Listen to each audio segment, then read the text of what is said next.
Hello, this is Dr. Watson, and welcome to our school safety course for this winter 2015.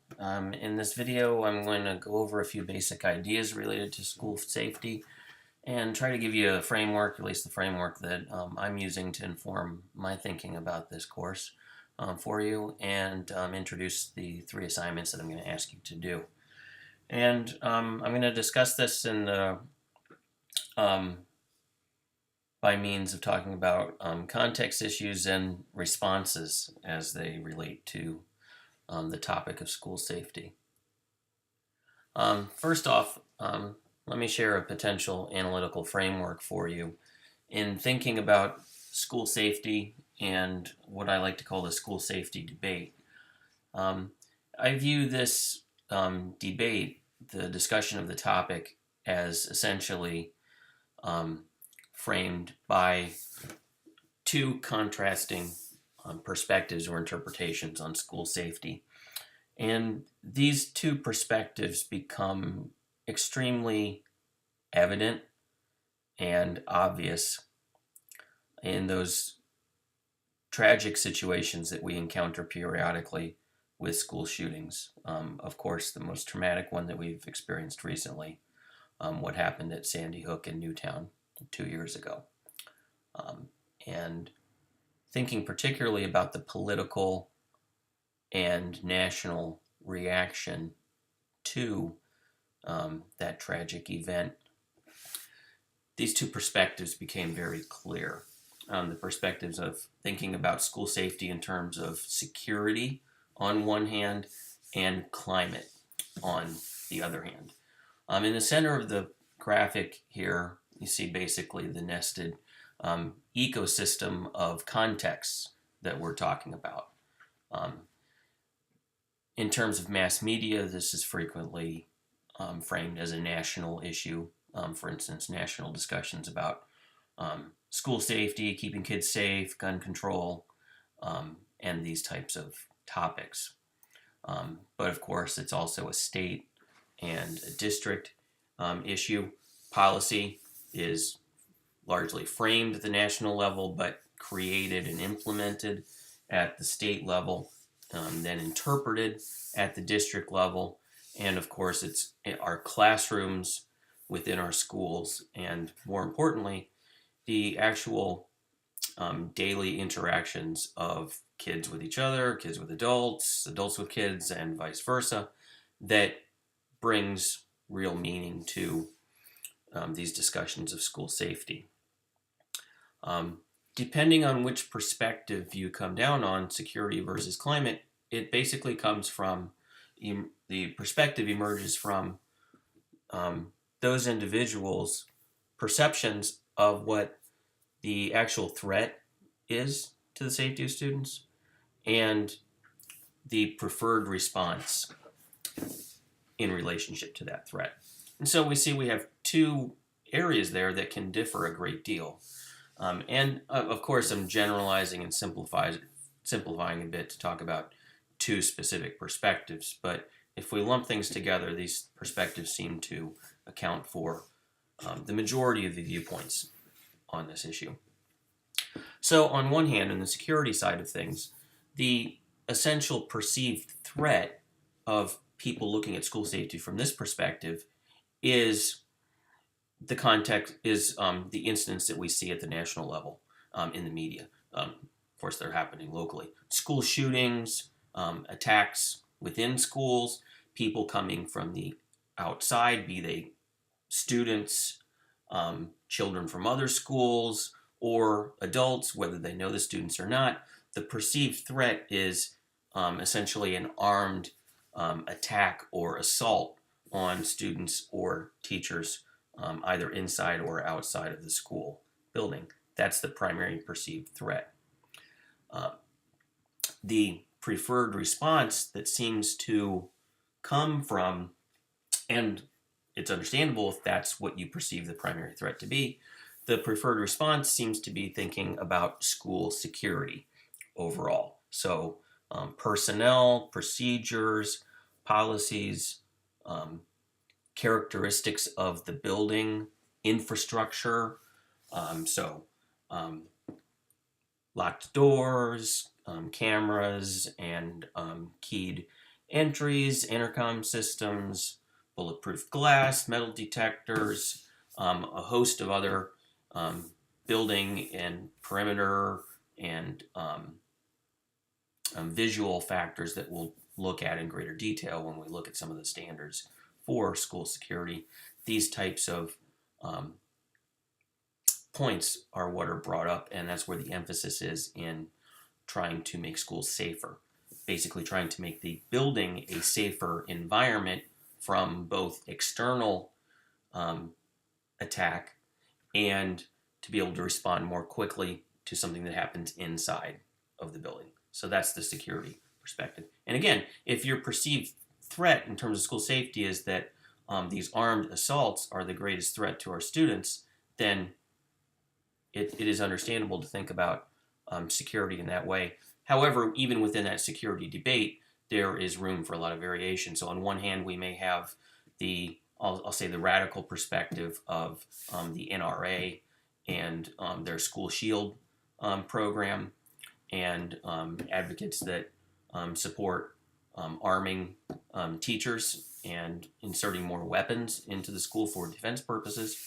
And then on the other hand, you have a perspective that's adopted more by people within the educational community of thinking about security aside from weaponizing the school environment, essentially. On the other side of things, we have folks that come down in the climate perspective. And the climate perspective encompasses the majority of the professional educational community. And frankly, that's what we're going to focus on for the most part. We will discuss a range of the security issues. Well, you'll have those resources to look at for certainly your first assignment, the school safety debate paper. I have a number of national and Connecticut resources that summarize the standards, the fairly newly developed standards for school security. And so we will take a look at that. But because the climate perspective is representative of the majority of the educational community and all of the professional organizations associated with education, again, we have resources that support this. We're going to spend most of our time there.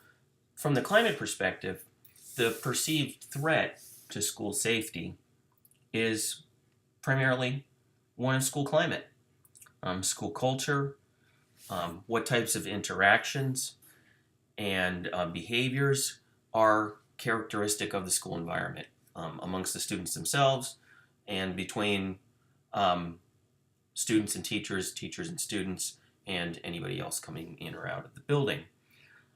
School mental health services, bullying, awareness and prevention, social emotional learning. All of these touch on the issue of school climate. And one reason, I would suggest the primary reason that this is so characteristic of the educational community is that for those of us who spend a lot of time in schools, either we've worked or do work in schools 5 days a week, sometimes for very long hours, and sometimes we've done that for many years. Most people that have had that experience or have it currently tend to perceive climate as being the primary issue because we see school safety from a different lens. People who aren't within the educational community, they primarily hear about safety-related issues in relationship to these school shooting incidents, which garner significant media attention and are very traumatizing. There's no doubt about that. They're tragic and shocking, and we absolutely have to take action to try to reduce the frequency of occurrence of those activities. However, going back to my point, those of us within the educational community know very well that school safety is an issue on a moment-by-moment, daily basis throughout every school day, independent of these what are ultimately isolated instances and compared to all the things that are happening in schools all day long, every day across America, small in number, tragic as they may be, we tend to view the school safety issue in terms of what we see happening every day. We see students bullied.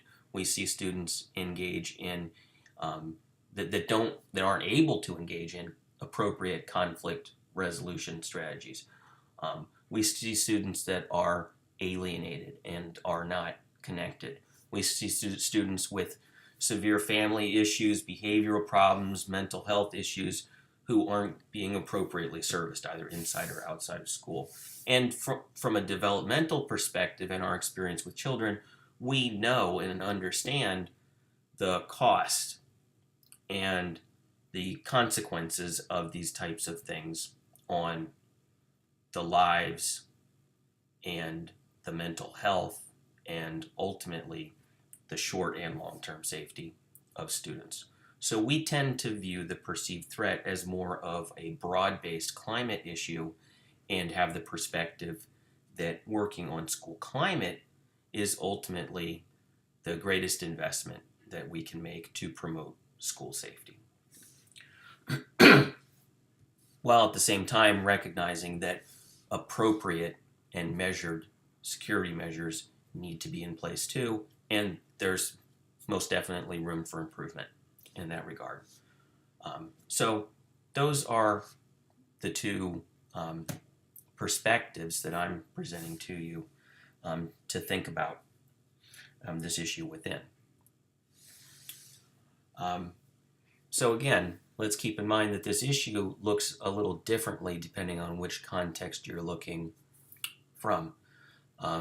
School safety, security, school climate issues can be thought of at a national and a global scale in terms of trends and patterns that we see linked to the growth of technology, consumer culture, globalization, all the different trends and patterns that define all of our existences these days, and what happens in different parts of the world. We've seen schools become prime targets of extremist and radical groups as well as disturbed individuals. Just last week, I believe it was, there was the attack by the Taliban on a school in Pakistan, killing well over 100 children. We don't see incidents like that in the United States, but it just goes to show you that schools are potentially vulnerable locations and targets around the world for very unsettling reasons. Going down a level, of course, within the United States, because of local and state control of education, it's ultimately state policy and programs and funding that support and influence school security the most, with the exception of localized efforts of their own. Trickling on down, we've got district level organization and school level. And I'd like you to try to think as we go through this material and this course about policies, programs, activities, efforts on school safety and climate at both the school level and the district level. And then coming down even further, it's the classroom level that most of us are the most familiar with in thinking about these issues. Do bring your own perspectives, your own experiences in looking at this, and think about what you and your colleagues deal with and have dealt with regularly, and what you think would be the types of measures and programs and policies that could be the most effective to increasing our capacity to maintain, facilitate safe environments for everybody in schools.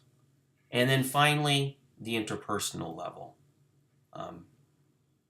Certainly, in my opinion, and from a lot of the professionals out there, these safety issues ultimately boil down to the social emotional states of individual human beings. Now, of course, in some situations we have people that have severe problems and challenges that are influencing their behavior. And that's clearly an issue. That's a national and global, but certainly a national issue. We have a lot of work to do on our mental health services for our fellow citizens.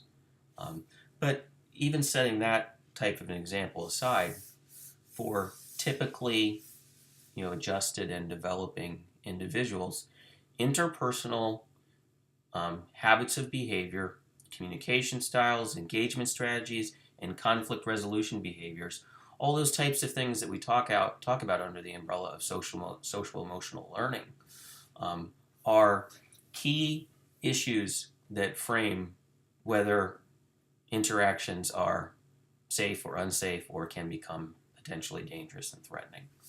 So let's try to keep all these contexts and perspectives in mind as we're going through this. In the state of Connecticut, certainly since Sandy Hook, we've seen some pretty significant changes related to school safety, primarily from that security perspective that I was talking to you about earlier. Immediately in the wake of Sandy Hook, new school safety legislation was passed. This took place in 2013. Public Act 13-3, sections 80 through 86, set out two primary new policies for Connecticut public schools. First off, in order to receive state funding for support of school construction projects, the state put forth some detailed criteria and sets of standards that districts have to comply with.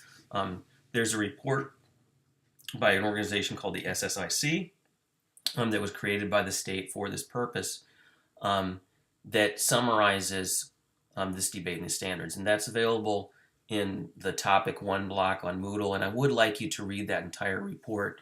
I think particularly as taxpayers and educators in the state of Connecticut, the latter, of course, the most significant for this issue, I think it's very important for us to take a close and detailed look at that document. I also have a copy of the state standards themselves in draft form that's posted there. A finalized set of those standards has not been developed yet, so the compliance standards are linked to that draft document that came out in December of 2013. And actually, we're a bit behind in developing the support materials for districts to put these plans together. So we're currently referring districts in putting their plans together to exemplars and reference materials from the federal government, from Homeland Security, in what's called a all hazards school security and safety plan, and some other states that have some very well developed ones at this point. Well, we're still getting our state sanctioned models up and running. So in addition to having a plan with standards that comply with the report to get funding for school construction projects, all districts also have to develop a basic school security and safety plan that's consistent with state requirements. These plans are somewhat similar, and the first one is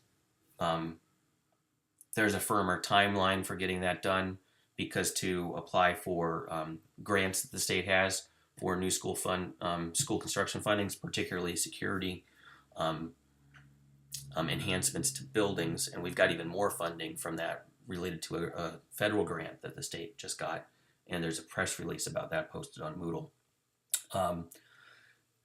Those plans have to be put together in a shorter timeline to go along with those funding requests for proposals. Going back to the district level plans in general, like I said, our state artifacts and tools for templates for putting those together are behind schedule and development. I did want to share with you one district school security and safety plan that appears to be up to snuff, and that one I've posted is from the Annie Vinton Elementary School in Mansfield, Connecticut. They put that plan together in support of their request for funding to enhance security features of the building, and they've designed that plan completely consistent with the state standards and guidelines, and have looked to those federal and exemplars and models from other states to put their report together. And what theirs looks like kind of serves as a model of what all districts need to put together. So take a look at their report as well. That's posted on Moodle too. That's the primary policy and, shall we say, regulatory piece that the state has put in place in the wake of Sandy Hook, and that is primarily informed by the security perspective in thinking about school safety. We already do have a lot in place in relationship to the climate perspective, and some great examples of that would be the bullying resources and legislation that we have in place, and the requirements for school climate committees and plans. Those plans are getting revised in terms of what they need to include based upon some of this other legislation, so that's in a bit of flux right now, but we are addressing that in kind of two different ways within the state. There's a lot of room, though, for additional state support in terms of the climate issues, particularly school mental health services for students. A quick overview for you of the safety standards that are embedded within those documents that I was referring to. I'm just going to go through these real quick so you can kind of get a more detailed idea of what we're talking about the physical security of the building. First off, the standards include reference to items that are mandatory compliance items, and then what are also critical compliance items. So you can look in the SSIC report and the state standards document to see what the mandatory compliance items are. A lot of those have to do with setting up committees and putting plans together and networking with other emergency response entities within communities. Critical compliance areas in terms of the physical infrastructure of the building include specific details related to the school site perimeter, kind of the security and visibility related to that area, parking areas and travel paths, recreational areas, communication systems within the building, the school building exterior, the school building interior, the roof area, and what are called critical assets and utilities around the building. Basically, there are safety and security issues related to all of those areas. And a lot of this is strongly, the thinking behind this is strongly influenced, as well as specific ideas, from work that's come out of the Homeland Security Department, the federal Homeland Security Department, in relationship to increased security and fortification, basically, of federal buildings related to concerns about terrorism. So that type of thinking is now influencing our thinking about schools. These are the 12 main areas covered by the school security and safety plan standards. First off, that schools need to collaborate, like I mentioned just a few moments ago, with local officials in crafting their emergency response plans. That an organizational command structure consistent with U.S. Homeland Security models is put in place. That they have to have a specific school safety and security committee that's been created and meets and identify who's on that. That they have to have an annual updated school security and safety plan for each individual building within the district. that they engage in integration with local emergency operations planning. That would go back to that cooperation with other local agencies. That there are clearly established emergency management procedures for the district. 7, that there is a plan for evaluation of procedures by local emergency management officials. You can read a little bit more detail in the standards document that's posted. That there is a security and vulnerability assessment of every school every 2 years, basically to monitor how things are going. That the safe school climate at each school evaluate and report data related to school safety, and that would be on a yearly basis. That there's induction and training of new staff to these plans in place and planned for, and that this is done in concert with local emergency officials as well. That each school develop a reference kit for first responders that gives them specific details about the building that they're going to go into in advance. So they know about the layout of the building, access points, entry points, that type of information. And finally, that the plans follow a designated state format. And like I said, that's as yet unreleased as far as I know. The standards document specifies that format is going to be consistent with what's called a all hazards school security and safety plan. And like I said earlier, that's modeled off of the Fed's Homeland Security model. If you look at the very end of the plan that I posted from Annie Vinson Elementary in Mansfield, in their footnotes they have hot links in the report to some of the resources that they drew from. So I would encourage you to look at those links and see where they got their models from, since the state doesn't have any specifically for Connecticut at this point.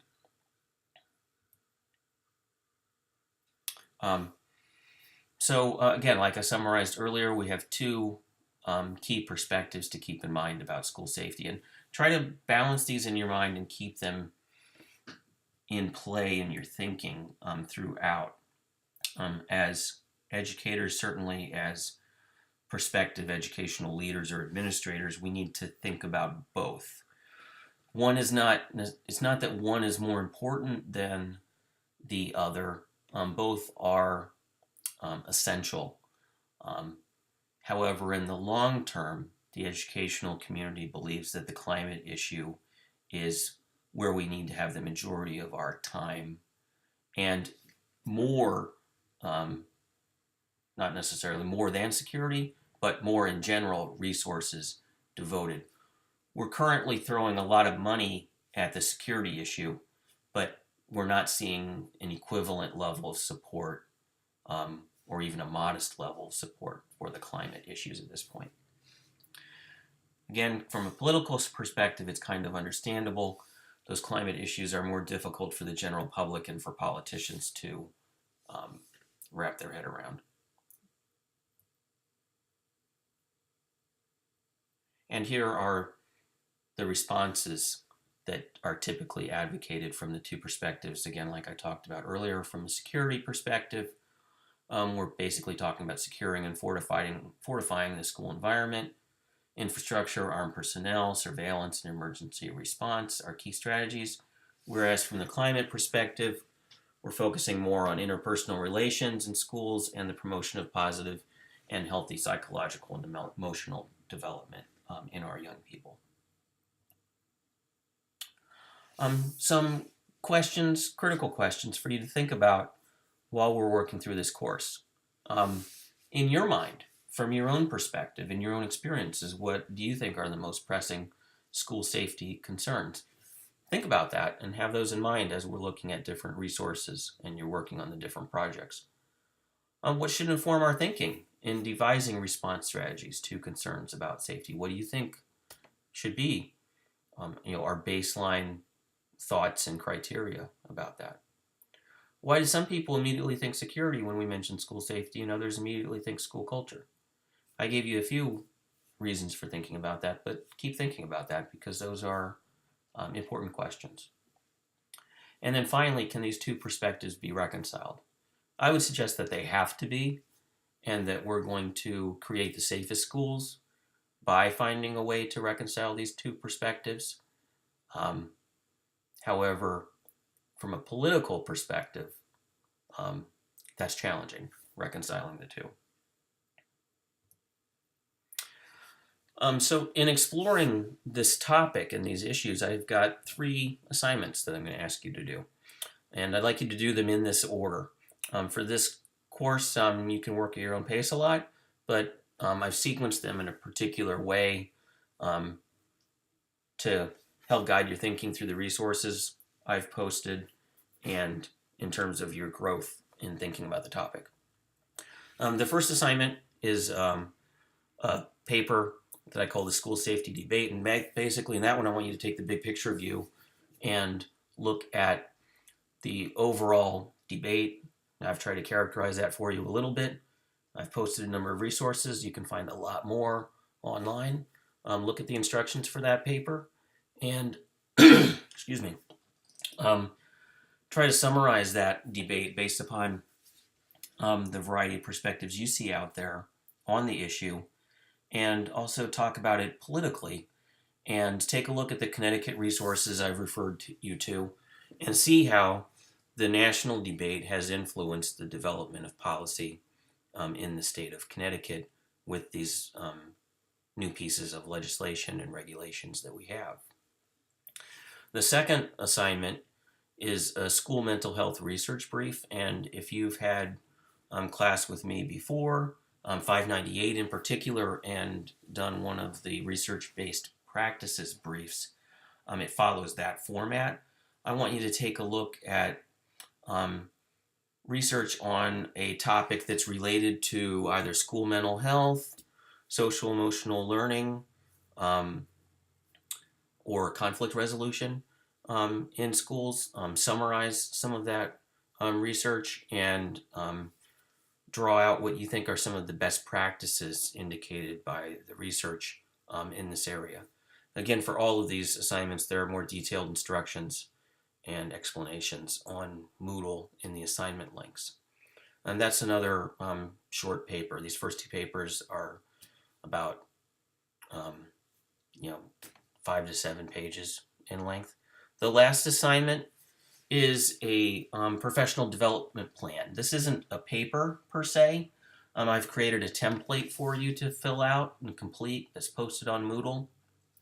And what I'm asking you to do is put together a plan for professional development. You're just going to plan it. You're not going to be executing it in this time frame, of course. But you're going to put together a plan that's designed either at the school or district level. You can choose either direction with that. And I'd like you to have that plan focused, again, we're coming from the climate perspective here, on